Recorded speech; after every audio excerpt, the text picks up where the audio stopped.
আমার কাছে মনে হচ্ছে প্ল্যান ওয়াইজ দিনী মাহফিলগুলোকে ধ্বংস করার জন্য এরকম একটা চক্র অ্যাক্টিভ হয়ে গেছে। বিশেষ করে যখন মাহফিল ছাড়া হবে, হুড়াহুড়ি করবে মানুষ, ওই টাইমে মোবাইলগুলো সব চুরি হয়।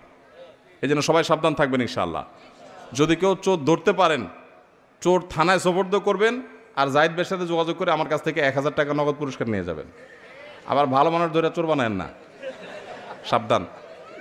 মাশাআল্লাহ, আপনাদের আদ্দিনের মাহফিল শেষে শুনলাম থানায় জিডি করার হিড়িক পড়ে গেছে।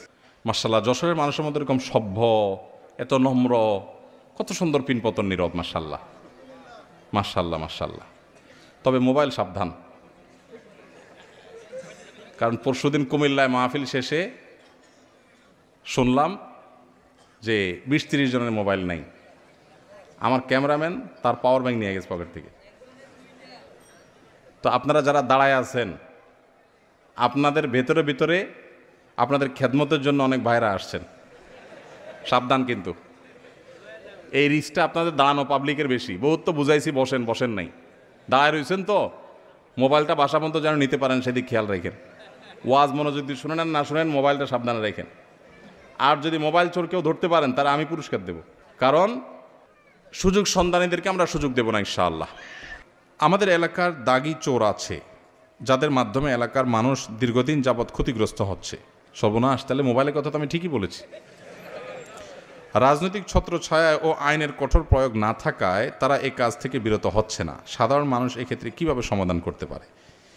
এই প্রশ্ন তো জায়গা মতো আসে নাই ভাই।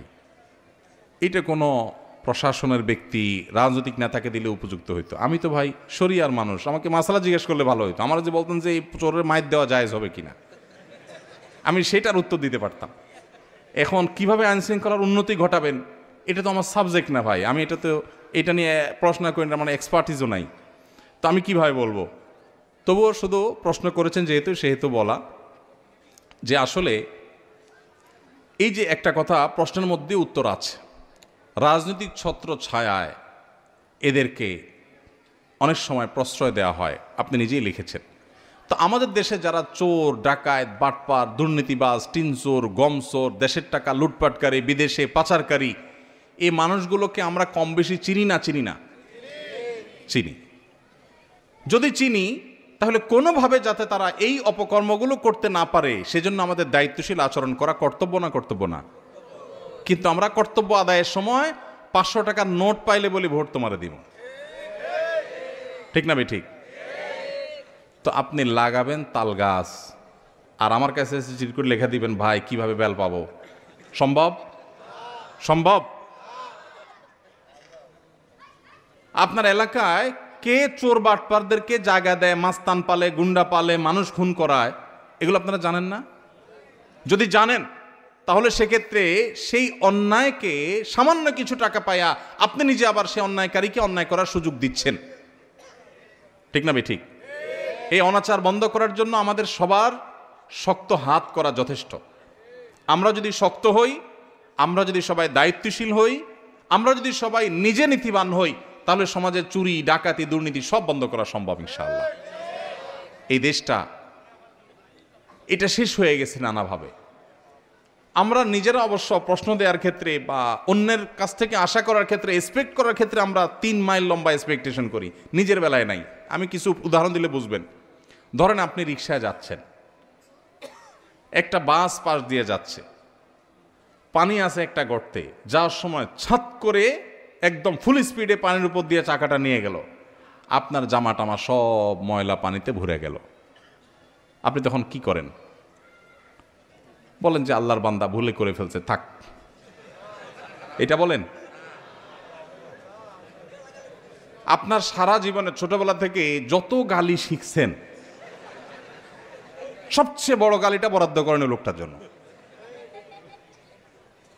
ভাইরা আমার, হেই বেয়াদব, আর কি ভদ্র গালি হলো যদি বলেন অন্তত বেয়াদব তো বলবেনই।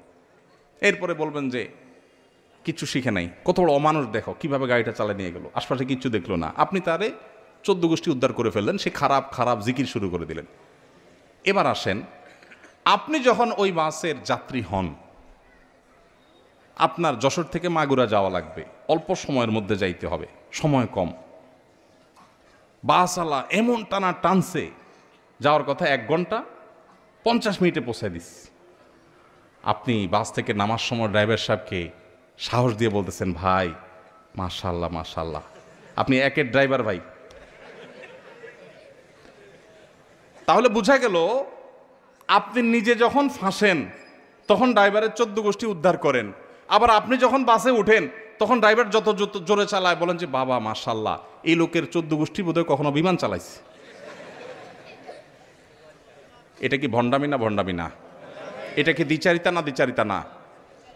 আপনি যদি রাস্তায় উল্টাপাল্টা গাড়ি চালানোকে খারাপ মনে করেন তো আপনার নিজের বেলা আসলেও সেটা মনে করতে হবে। আমরা বেশিরভাগ মানুষ এসব বিষয়গুলোতে নিজের দায়িত্বটা আমরা বোঝার চেষ্টা করি না।